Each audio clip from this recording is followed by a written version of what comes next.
Dans l'idée de créer votre entreprise, vous êtes peut-être déjà sur l'approfondissement d'un sujet, peut-être que vous avez même commencé à chercher quelques chiffres pour passer à l'état de projet. Sauf que pour la création, il faut aller un peu plus loin. Donc vous avez besoin forcément de méthodologie, d'organisation, mais d'outils aussi pour pouvoir créer votre entreprise. Alors voyons un petit peu ce que vous avez à faire. Il est clair que votre idée, ou du moins peut-être votre projet, doit être extrêmement creusé. On ne monte pas une entreprise sur une simple envie. Ça ne va pas suffire et ça nécessite, pour atteindre une certaine réussite, autre chose que simplement une idée ou quelques chiffres. Il est aussi important de préciser avec clarté ce que vous avez à proposer. Si vous n'avez pas creusé cette approche-là, si vous n'avez pas clairement défini ce que vous proposez, si c'est pour dire ok, je vais proposer des prestations qui vont être par exemple des cours pour les enfants. Dans ce cas-là, comprenez bien que vous avez des cours, oui, mais de quoi ? Qu'est-ce que vous avez particulièrement à proposer ? Et pour les enfants, quel type d'enfants ? Donc là, vous voyez qu'avec votre approche, vous n'avez pas clarifié clairement ce que vous proposez. Et ça, c'est important de creuser cette approche-là.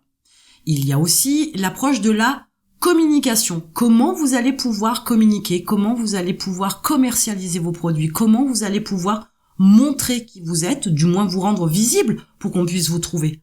Cette communication-là, elle se définit pas au jour le jour et à la dernière minute.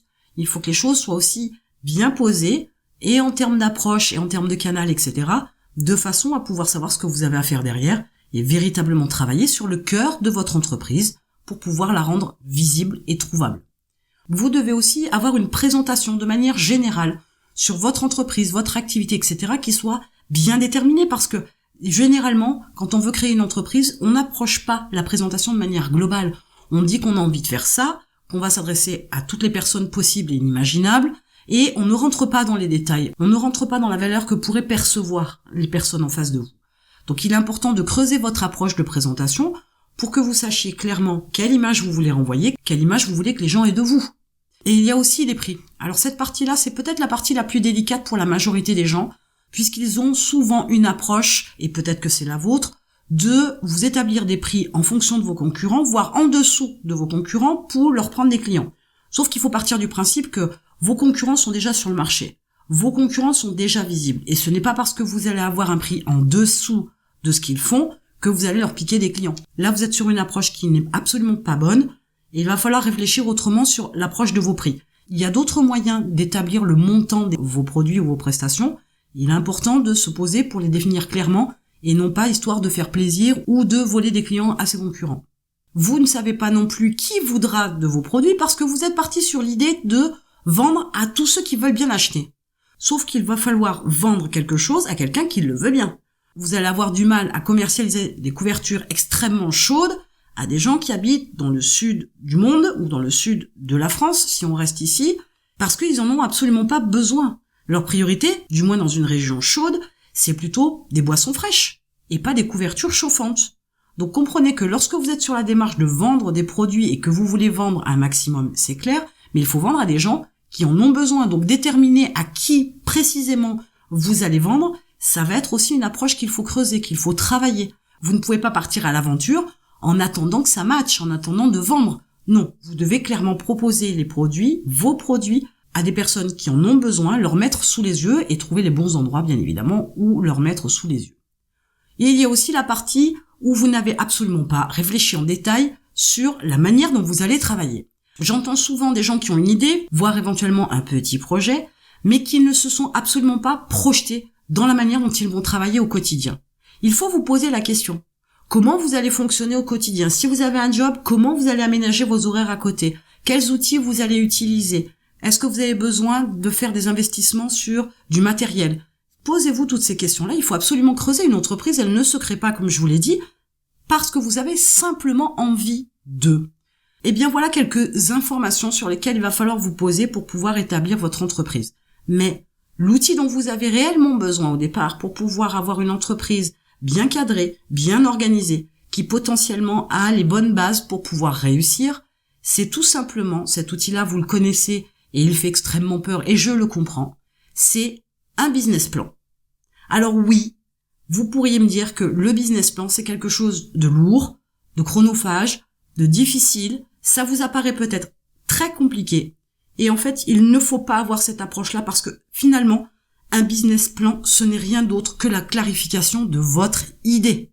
Si d'entrée de jeu, vous pensez que le business plan, c'est quelque chose de difficile et de compliqué, comprenez que ça veut dire que dans votre tête, la création d'une entreprise, dans le détail, c'est difficile et compliqué. Si c'est si clair pour vous, si c'est si facile pour vous dans votre première démarche, vous devriez être capable de remplir le business plan très rapidement.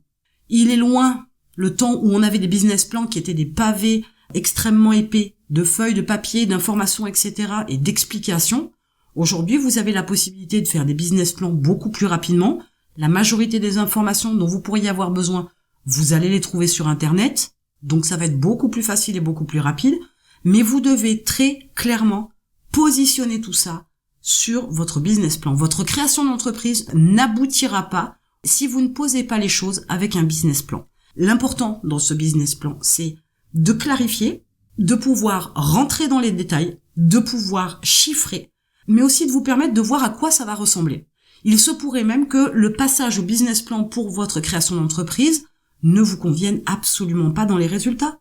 Dans votre réflexion, il y a peut-être des choses qui vont arriver, des idées qui vont venir, des façons d'aborder les choses qui vous emmèneront sur une voie qui ne vous correspondra pas, que vous n'apprécierez pas, que vous ne voudrez pas. Il se pourrait aussi même que vous ne passiez pas à l'étape suivante de la création de votre entreprise. Tout simplement parce qu'une fois que vous avez tout posé avec le business plan, il y a des choses qui ne sont pas encore claires. Il y a des choses où vous n'avez pas les informations nécessaires. Il y a des points sur lesquels vous n'avez absolument pas réfléchi et d'un coup, ça ressort avec la création du business plan et vous vous apercevez que finalement, ce n'est pas ça que vous voulez faire.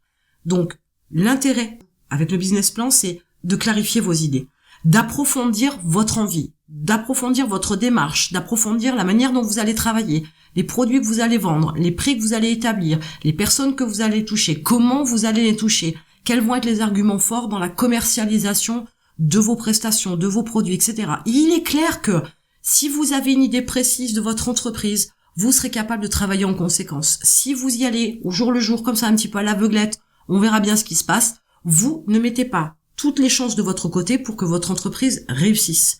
Ne partez pas avec de simples idées, partez avec des choses concrètes, bien réfléchies, surtout bien approfondies, et que dans votre tête, les choses soient très très claires.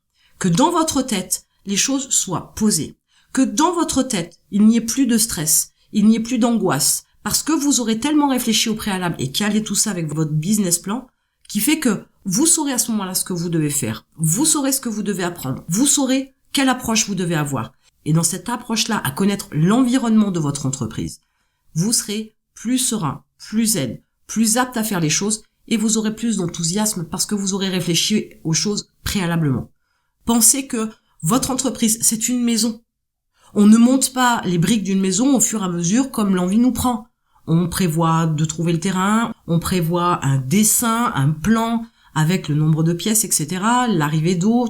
Tout est calculé, tout est maîtrisé, tout est contrôlé. Votre entreprise, c'est la même approche. Alors oui, vous entendez souvent qu'il est possible de monter son entreprise en 24 heures. Absolument, je suis d'accord avec ça. C'est possible.